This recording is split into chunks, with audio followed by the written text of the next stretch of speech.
Selamat Hari Farmasi Sedunia. Selamat Hari Farmasi Sedunia. Selamat Hari Farmasi Sedunia.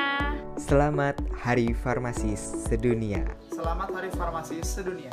Selamat Hari Farmasi Sedunia. Departemen Kajian dan Aksi Strategis BEM FFUI saat ini tengah mengangkat tema mengenai peran farmasis dalam berbagai bidang. Salah satunya adalah dalam bidang pemerintahan. Peran farmasis dalam bidang pemerintahan akan dijelaskan oleh narasumber kita kali ini, yaitu Dr. Insinyur Penny Kusumastuti Lukito MCP yang saat ini tengah menjabat sebagai Kepala Badan Pengawasan Obat dan Makanan Republik Indonesia sejak tahun 2016. Yuk simak videonya lebih lanjut untuk mengetahui mengenai peran farmasis dalam bidang pemerintahan. Pertama, tentunya saya menyampaikan selamat World Pharmacist Day ya untuk para farmasi ataupun juga para mahasiswa farmasi ya. Dan saya yakin sekali tentang peran dari komunitas keprofesian farmasi di dunia kesehatan, di dalam negeri, di global ya, apalagi masa tantangan pandemik ini semakin kita menyadari peran kesehatan ya yang akan memberikan implikasi ke banyak aspek dari peradaban manusia ya, dan peran farmasi ada di center ya, di core ya dari permasalahan kesehatan. Saya ikut berbangga ya, saya mendapatkan kesempatan menjadi bagian dari perjuangan dunia farmasi ya. Latar belakang saya sebelum saya kepala Badan POM ya, secara keprofesian saya adalah ahli teknik lingkungan ya. Teknik lingkungan itu dulu ya, sebelum saya masuk tahun 1983 saya masuk teknik lingkungan ITB, itu namanya teknik penyehatan. Jadi ada kaitannya dengan dunia kesehatan. Jadi saya banyak belajar juga tentang epidemiologi dan banyak hal biostatistik dan lain-lain. Jadi aspek yang terkait dengan kesehatan, walaupun saya ada di yang namanya teknik lingkungan, mungkin nggak banyak yang tahu ya, itu sudah terbangun sejak saya mahasiswa. Nah, passion saya di dunia kesehatan juga sangat intensif, tapi saya tidak pernah membayangkan bahwa suatu ketika saya bisa menjadi kepala Badan POM. Selama karier saya, ya semenjak saya lulus 1990 saya mulai, saya bekerja di Badan Perencanaan Pembangunan Nasional, ya Bappenas namanya. Tapi saya memang ditempatkan di sektor yang dekat juga dengan bidang kesehatan juga, ya. Jadi sudah terpaparlah saya dengan permasalahan kesehatan juga. Nah, saya berganti-ganti posisi di Bappenas ya, terhadap sektor pembangunan yang dipegang ya dalam tanggung jawab saya. Saya pernah di dunia perkotaan, pernah di dunia lingkungan tentunya. Nah, perjalanan karir itu saya kira yang memperkaya saya dalam menghadapi bidang apapun di dunia pemerintahan. Nah, pada saat saya dilantik oleh Presiden sebagai Kepala Badan Pengawas Obat dan Makanan, itulah modal utama saya ya. Satu, saya banyak pengalaman dikaitkan dengan pemerintahan, pengelolaan kepemerintahan, pelayanan publik, reformasi birokrasi ya. Tentunya juga tentang kebijakan. Nah, tapi sekarang saya harus memegang tanggung jawab di sektor obat dan makanan. Jadi ya saya tinggal belajar di Badan POM, sudah banyak ahlinya ya, yang dikaitkan dengan obat dan makanan, termasuk para farmasi yang ada di sini. Dan pada saat saya hampir 4 tahun yang lalu ya, 2016 menduduki Badan POM, saya siap, dan itu tuntutan dari Bapak Presiden pada saat itu adalah aspek kepemimpinan dan aspek manajerial. Nah, untuk sektornya di bidang obat dan makanan saya belajar lagi dari teman-teman yang ada di sini ya. Jadi itu perjalanan karir saya sampai saya jadi kepala Badan POM betulnya ya. Dan satu juga saya terbiasa belajar ya. Jadi pada saat karir saya banyak menempati posisi-posisi yang berbeda. Itu kesempatan saya untuk belajar, untuk terbuka ya, open minded, untuk membuka diri saya untuk selalu belajar, bahkan sampai titik sekarang ya saya banyak belajar dalam 4 tahun terakhir ini memimpin Badan POM, dan ke depan saya masih semangat untuk belajar apapun juga tugas yang diberikan saya untuk memberikan kontribusi pada Indonesia ini. Begitu. Kaitkan dengan perjalanan karir saya ya. Silahkan. Oke, tugas Badan POM ya. Badan POM, Badan Pengawas Obat dan Makanan. Dari sektornya kita sudah memahami ya, itu sektor yang sangat kritikal untuk tidak hanya aspek kesehatan ya, tapi juga daya saing sumber daya manusia, daya saing bangsa ya, obat dan makanan. Nah, pengawasan ini dilihatnya juga dalam arti luas ya, ada pengawasan. Ini produk yang kita awasi, produk yang sangat kritikal dikaitkan dengan kesehatan dan ketahanan bangsa.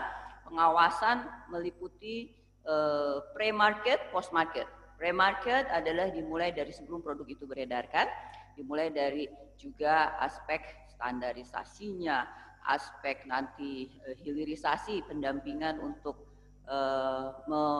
mendampingi sehingga produk yang hasil dari suatu penelitian nanti bisa jadi produk yang bisa diproduksi, dikomersilkan, diedarkan, sampai dengan pengawasan nanti post market untuk melindungi masyarakat ya, sehingga produk yang diproduksi dan beredar dan dikonsumsi oleh masyarakat itu terjamin dari aspek keamanan produk obat dan makanan, mutu dan juga manfaat khasiat ya dari produk obat dan makanan yang beredar. Nah, lingkup tugasnya ya intinya tentunya ya Badan POM melindungi masyarakat tadi ya dengan melakukan pre-market, post-market. Pre-market memberikan dalam bentuk instrumennya adalah izin ya, sertifikasi terhadap fasilitas produksi sehingga memenuhi standar-standar sehingga bisa menghasilkan, memproduksi obat dan makanan yang aman, bermutu dan berefikasi, bermanfaat ya, berkhasiat.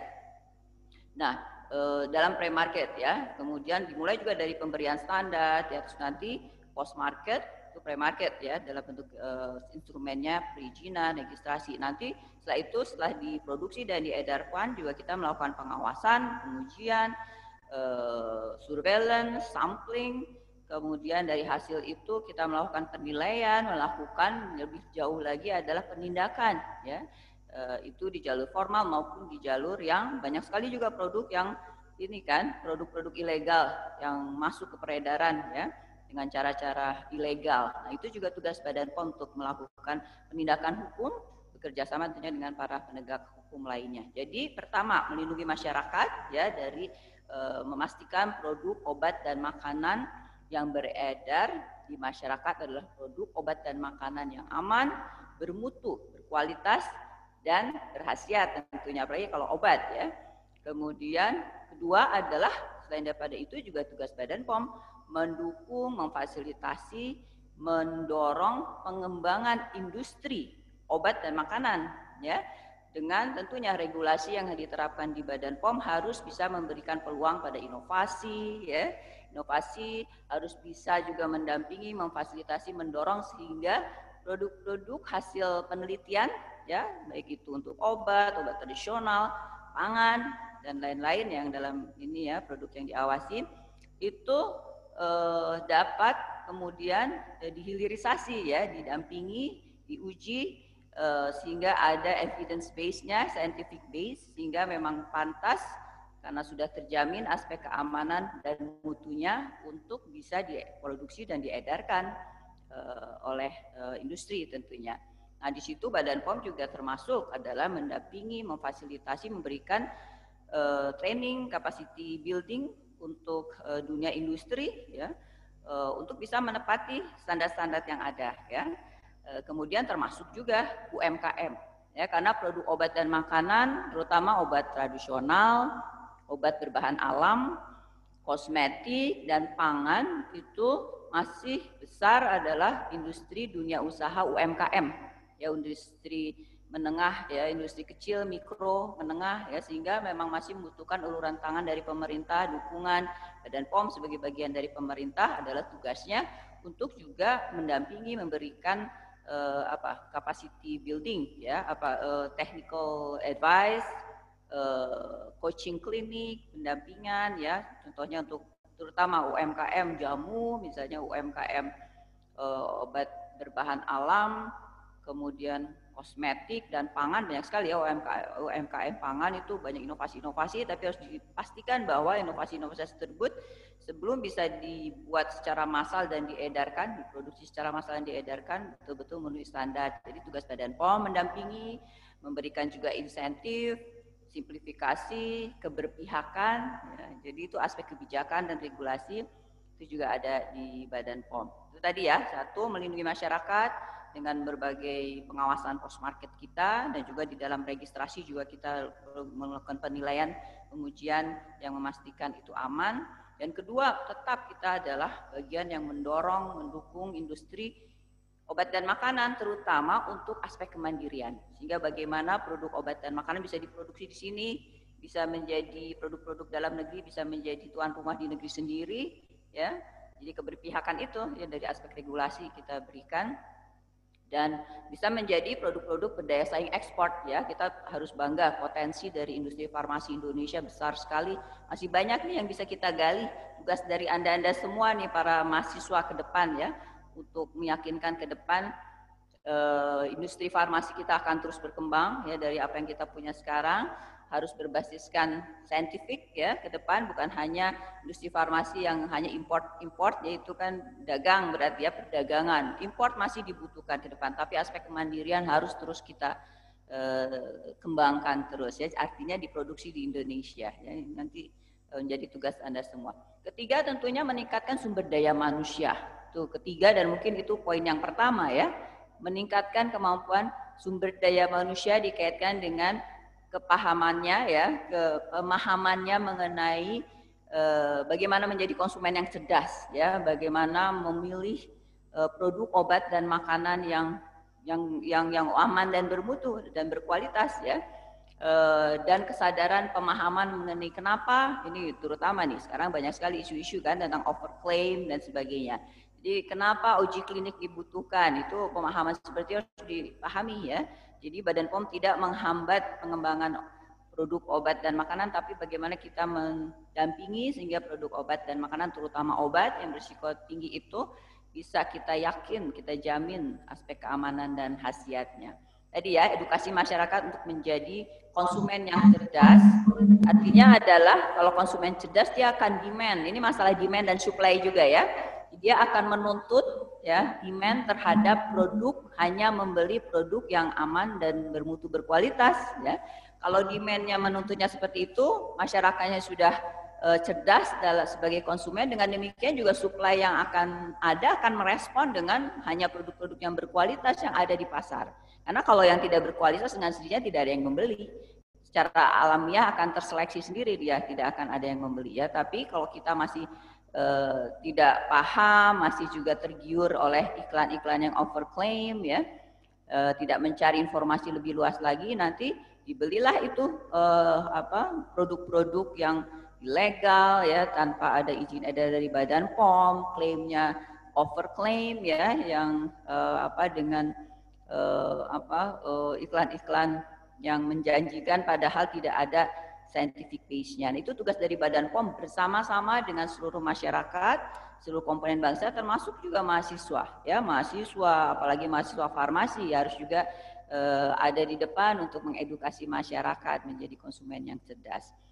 Ya, itu ya. Dan keempat, tentunya penegakan hukum, itu tugas Badan POM juga, ya, sehingga produk-produk yang ilegal yang berbahaya itu tidak masuk ke Indonesia, atau kalau ada di peredaran bisa kita tegakkan penegakan hukum, ada efek jerah, sehingga tidak berani lagi tentunya masuk ke peredaran Indonesia. Dan itu harus terus kita tegakkan bekerjasama dengan seluruh stakeholder.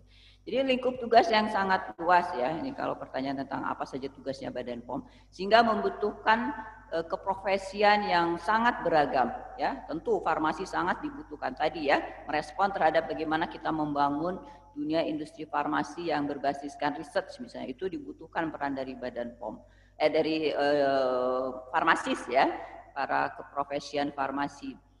Melakukan pengawasan juga dibutuhkan keprofesian farmasi untuk pengujian, dalam men-set standar juga di situ farmasi ada, terutama dikaitkan dengan obat, ya, obat herbal dan kefarmasian lainnya, ya, sediaan farmasi lainnya. Saya kira itu, ya, saya sudah sampaikan.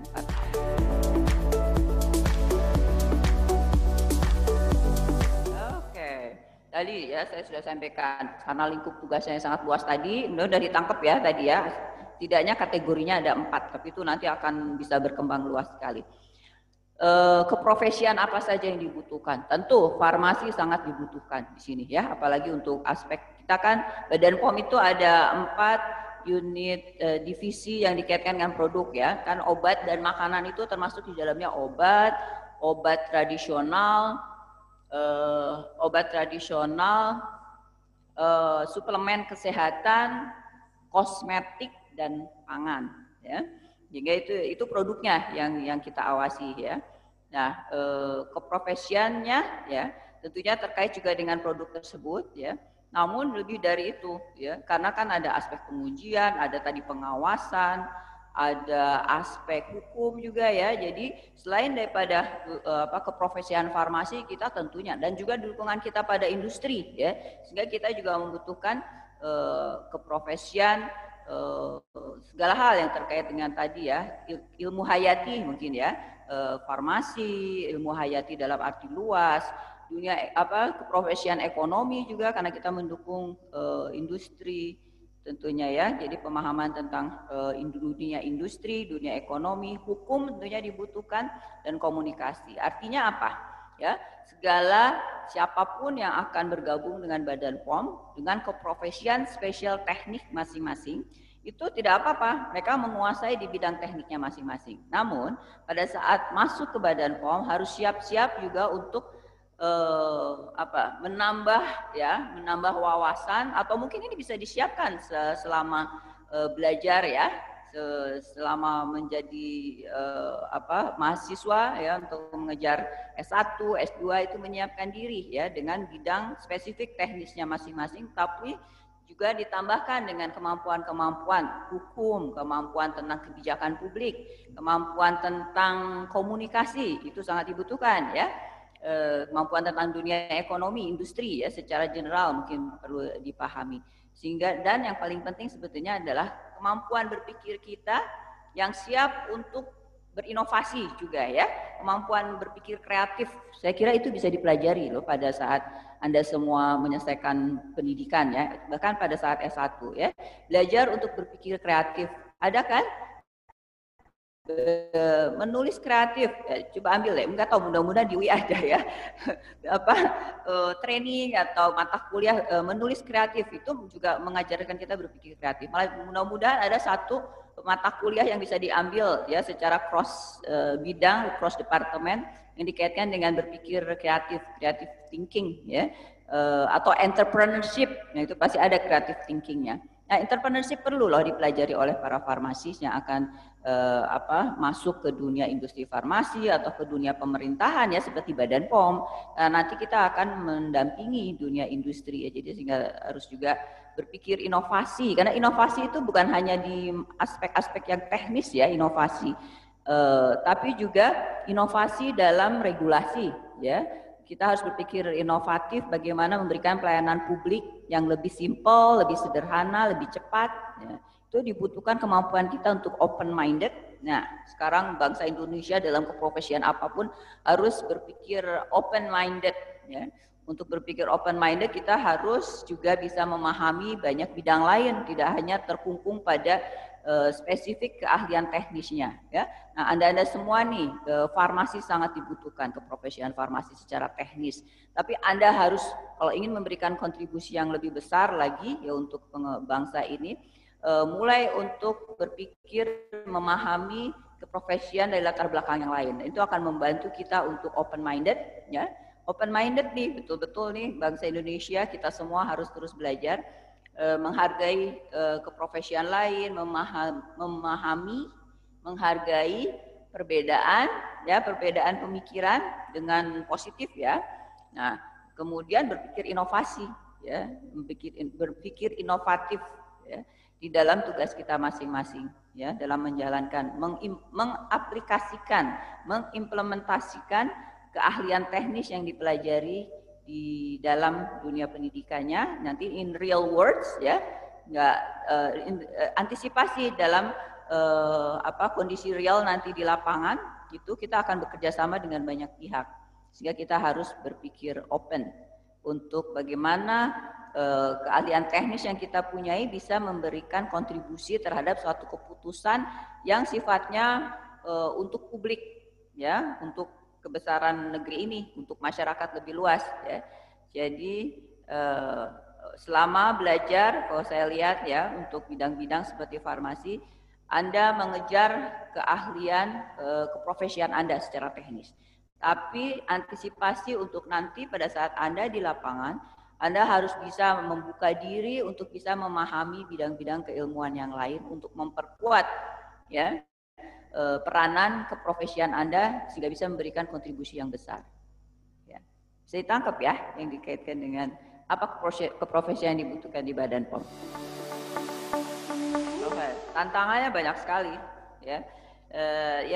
Justru tantangan itu yang menunjukkan bahwa pentingnya bidang yang kita hadapi kalau kita menghadapi tantangan yang banyak kan ya. Dan itu juga akan membuat kita lebih lebih semangat lagi untuk berkreasi ya berbagai tantangan. Tantangannya apa ya? Pertama tentunya adalah tadi tantangannya adalah kita harus inovatif ya. Inovatif karena ke depan akan banyak sekali sekarang dengan globalisasi ya. Dengan globalisasi tentunya berbagai tantangan yang dikaitkan dengan bagaimana kita bisa mendukung dunia industri obat dan makanan itu bisa terus berkreasi dan berdaya saing. Jadi itu tantangan kita ya. Dan sekarang adalah tantangan yang dikaitkan dengan juga pemahaman di antara masyarakat yang dikaitkan dengan tugas dan fungsi Badan POM itu juga tantangan ya. Pada saat kita bagaimana mengedukasi masyarakat dalam arti yang luas. Dalam arti yang luas ya, masyarakat, termasuk juga pemerintah, termasuk juga dunia usaha, ya dunia usaha nih, yang memahami apa sih sebetulnya tugas esensial Badan POM. Jadi Badan POM tidak ada, bukan pada tempatnya Badan POM untuk menghalangi, menghambat ya suatu pengembangan industri ya, atau dunia industri atau perizinan dan sebagainya. Tugas Badan POM adalah tentunya justru pertama, apabila kita menegakkan aturan-aturan sehingga perizinan itu memenuhi standar aturan keamanan dan kualitas ya dan manfaatnya, itu tentunya adalah dalam rangka melindungi ya, tidak hanya melindungi masyarakat tapi melindungi juga dunia usaha obat dan makanan di Indonesia sehingga kredibel ya, dunia usaha Indonesia kredibel karena memang mempunyai Badan Pengawas Obat dan Makanannya yang kredibel dalam menegakkan aturan scientific base. Badan POM adalah satu institusi yang sifatnya scientific base ya.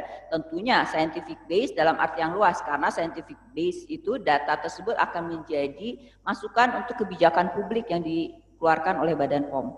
Ya, jadi perizinan, sertifikasi itu adalah pelayanan publik. Pelayanan publik adalah satu kebijakan publik. Jadi untuk kepentingan luas, kepentingan orang yang pihak yang lebih luas, masyarakat yang lebih luas, bukan kepentingan Badan POM, bukan kepentingan satu industri, tapi kepentingan yang luas karena yang nanti akan mengkonsumsi adalah masyarakat. Yaitu satu tantangan bagaimana masyarakat teredukasi, inform dikaitkan dengan tugas dari Badan Pengawas Obat dan Makanan. Ya, tantangannya sering sekali Badan POM menghadapi dunia usaha yang tidak paham dengan tugas Badan POM, sebenarnya membantu dunia usaha untuk kredibel, berdaya saing, karena kita akan dalam globalisasi ini kita tidak hanya berhadapan dengan aspek market dalam negeri saja ya, tentu kita akan mendorong dan kita akan selalu membuat produk obat dan makanan berdaya saing di dalam negeri ya, menjadi mandiri kita dan menjadi tuan rumah di negeri sendiri. Tapi yang kedua ya, dalam memajukan Indonesia, ekonomi Indonesia, kita juga harus menembus pasar ekspor kan. Jadi harus kredibel, apalagi obat ya, apalagi obat karena itu kan standarnya khusus ya, yang harus juga internasional dan untuk apalagi untuk menjadi obat yang bisa diekspor ya. Nah, itu satu hal ya. Kemudian yang kedua adalah tantangan lain tentunya itu ya, dikaitkan juga dengan demand yang masih ada atau masyarakat yang masih juga terkelabui membeli produk-produk yang ilegal, yang overclaim ya, sehingga supply ya tuh adanya peredaran obat-obat yang ilegal apalagi sekarang melalui online. Itu salah satu tantangan Badan POM yang semakin intensif sekarang adalah melakukan pengawasan dari peredaran online ya. Sekarang apalagi masa pandemik ini kita semakin melihat kebutuhan akan peredaran melalui online. Ya, kami sangat mendukung peredaran melalui online. Apalagi sekarang juga kita mendorong UMKM obat dan makanan untuk masuk ke dalam peredaran online. Kami dukung. Nah, hati-hati, namun konsumen harus pintar memilih. Hanya memilih obat dan makanan, apalagi yang beredar di online adalah tentu yang sudah didampingi oleh Badan POM, sudah mendapatkan izin dari Badan POM. Hati-hati terhadap iklan yang overclaim, ya. Itu tantangan Badan POM untuk mengedukasi masyarakat dan melakukan terus pengawasan. Kita punya cyber patrol, ya, ada unit divisi di Badan POM yang melakukan pengawasan cyber, ya, peredaran di cyber, namanya cyber patrol. Ada unit kerja sendiri, kita punya deputi khusus, ya, unit divisi khusus yang melakukan penindakan hukum, ya, deputi bidang penindakan. Di sana ada unit kerja cyber patrol mengawasi nih obat dan makanan dalam arti luas yang beredar melalui online. Kita melakukan penegakan hukum, kerjasama dengan Menkominfo, merekomendasikan untuk diturunkan atau juga melakukan penegakan hukum lebih jauh lagi apabila itu ada unsur kejahatan di dalamnya. Itu tantangan yang luas, ya, peredaran online, masih belum teredukasinya masyarakat.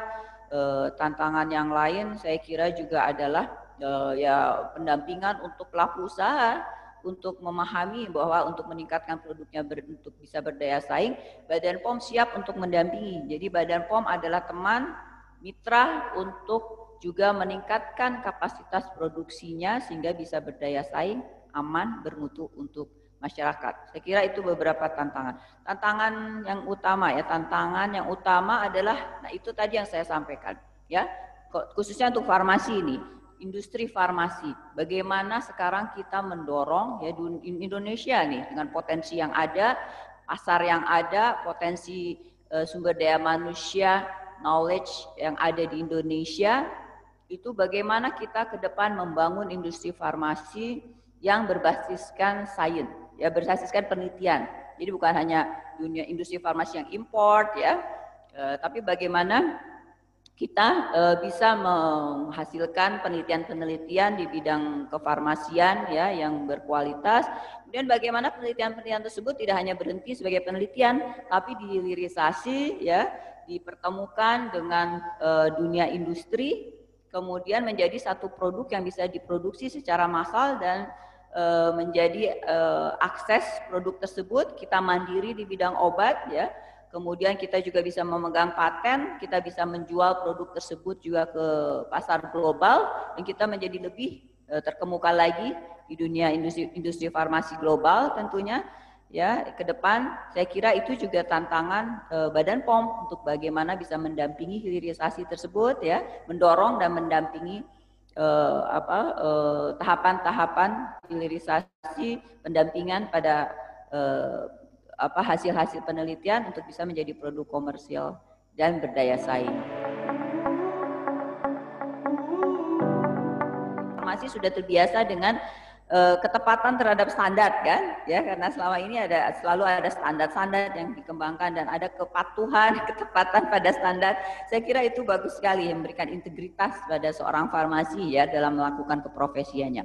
Namun saya minta juga mudah-mudahan dunia akademis, dunia pendidikan farmasi, ya, juga lebih apalagi memberikan kesempatan pada farmasis yang nanti akan bergabung di dunia kepemerintahan seperti Badan POM, pengawasan obat dan makanan itu sangat penting sekali, ya. Nah, dibutuhkan para farmasis yang lebih luas lagi wawasannya, ya, dikaitkan dengan yang lebih luas dibandingkan dunia ilmu teknisnya yang memang tentu harus dipegang, ya, dikuasai betul, tapi juga ada banyak sekali hal-hal yang sifatnya lebih general yang harus juga sudah dipahami, yang tadi, ya, dikaitkan dunia banyak sekali tadi, ya, di dalam jalurnya itu yang tadi yang dikaitkan pengawasan pre-market, post-market itu profesi kefarmasian ada, apalagi yang dikaitkan dengan obat, ya, dan sediaan farmasi lainnya. Dalam pengujian, penetapan standar, melakukan pengujian pada saat memberian sertifikasi, perizinan, pada saat melakukan pengujian di post market, ya, penegakan hukum, di semua titik ada farmasi di sana, ya. Jadi posisi farmasi di sini kita kategorinya ada dua, kan, ada jalur struktural itu nanti yang meniti. Nah, ke depan sekarang nggak ada lagi eselon-eselon lain selain daripada eselon 2 dan eselon 1, itu udah level tinggi itu, eselon 2 dan eselon 1. Di bawahnya adalah namanya fungsional pengawas farmasi dan pangan, makanan saya sendiri. Benar, PFM ya. Jadi fungsionalnya adalah pengawas farmasi dan makanan. PFM itu jalur fungsional, justru tulang punggung ya istilahnya. Jadi ini core fungsional adalah di PFM itu ya, karena disitulah keprofesian masing-masing ya yang harus dikuasai di sana. Mendengar kata farmasi, tantangan. Farmasi sama dengan tantangan. Satu, tantangan pada Anda semua, para farmasis, calon farmasis, untuk tadi ya dengan kemampuan yang Anda punyai, keprofesian yang tidak bisa direplikasi oleh keprofesian manapun ya. Itu bagaimana Anda bisa memberikan kontribusi yang besar. Tidak hanya saya selalu mengajak tidak hanya kontribusi teknis ya, tapi bagaimana teknis itu bisa memberikan kontribusi yang besar pada dunia kesehatan, pada dunia perdagangan, pada kemajuan ekonomi kita, pada kemanusiaan ya. Itu untuk para farmasis ya, makanya Anda sejak mahasiswa sudah berpikir besar juga ya, bagaimana nih nanti dengan kemampuan teknis saya sebagai seorang farmasi saya bisa menghasilkan suatu obat. Tentunya pasti itu cita-citanya farmasi ya, menghasilkan suatu obat itu bukan sesuatu yang tidak mungkin ya. Menjadi dalam satu tim Anda bisa membawa temuan ya, dan sumbernya ada di kita kan, bukan hanya aspek obat kimia sekarang kan, ada obat berbahan alam itu potensinya ada di Indonesia ya, tapi bagaimana nanti hasil penelitian obat berbahan alam itu akan jadi produk ya, produk obat. Nah itu tantangan besar nih. Saya sebagai bukan seorang farmasi, saya menunggu nih, karena saya sebagai individu ya, saya sangat menghargai obat berbahan alam ya. Kalau saya bisa menggunakan obat pilihan, saya pasti menggunakan yang natural. Nah, bagaimana itu antiviral bisa dihasilkan dari obat berbahan alam. Nah, itu tantangan gitu ya. Jadi tantangan Anda sebagai suatu keprofesian teknis bagaimana bisa memberikan kontribusi yang besar. Kedua, farmasi adalah tantangan bangsa ini ya. Tantangan bagaimana membangun industri farmasi tadi yang berbasiskan sains. Bagaimana kita bisa mengimpor produk-produk, bagaimana kita bisa mandiri. Pertama tentunya adalah bagaimana kita bisa mandiri terhadap obat ya, farmasi ini ya, obat dan sediaan farmasi lainnya. Saat pandemik ini kan, obat kita saling kompetisi ya, obat-obat yang sekarang obat uji yang digunakan untuk pengobatan COVID-19 itu kita berkompetisi ya. Alhamdulillah ya, sebagian sudah bisa diproduksi di dalam negeri ya. Nah, itu bagaimana ke depan kita bisa at least memenuhi kebutuhan diri kita sendiri ya, membangun produksi obat-obat yang bisa digunakan oleh diri kita sendiri secara mandiri ya, membangun produk untuk industri vaksin kita sudah ada terdepan ya. Tapi untuk COVID-19 yang sedang kita hadapi bersama ini kita agak terlambat karena kita memang risetnya terlambat ya, tapi itu bukan suatu yang mengecewakan dalam arti ada waktu kita untuk mengejarnya. Yang dibutuhkan hanya tentunya pendanaan, kerjasama lintas sektor, sehingga bagaimana nanti kita bisa membangun kemandirian dikaitkan dengan vaksin COVID-19, dan itu juga untuk obat-obat yang lainnya ya. Tantangan kita adalah tadi obat biologi, tantangan besar, peluang dan tantangan besar yang bisa kita bangun. Nah, ini ada di tangan generasi muda farmasis, ada di tangan juga bangsa Indonesia untuk memahami ya peran dari obat, peran dari pihak-pihak keprofesian yang punya peran dikaitkan dengan pengembangannya, dan peran dari institusi seperti Badan POM yang mengawal, memastikan ya untuk bagaimana kita bisa memastikan produk beraman, bermutu, dan tentunya juga kredibilitas kita sebagai satu bangsa dalam memproduksi, mengedarkan ya. Itu kredibilitas bangsa, itu menyangkut juga integritas dan kredibilitas bangsa kita, dan itulah farmasi ada di core dari semua perjuangan itu ya. Jadi ini membutuhkan perjuangan kita bersama.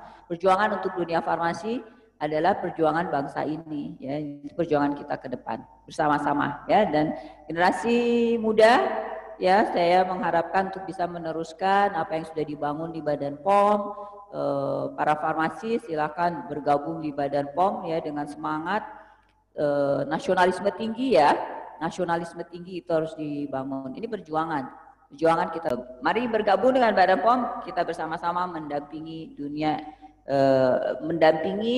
industri farmasi untuk melayani dan melindungi masyarakat bersama-sama.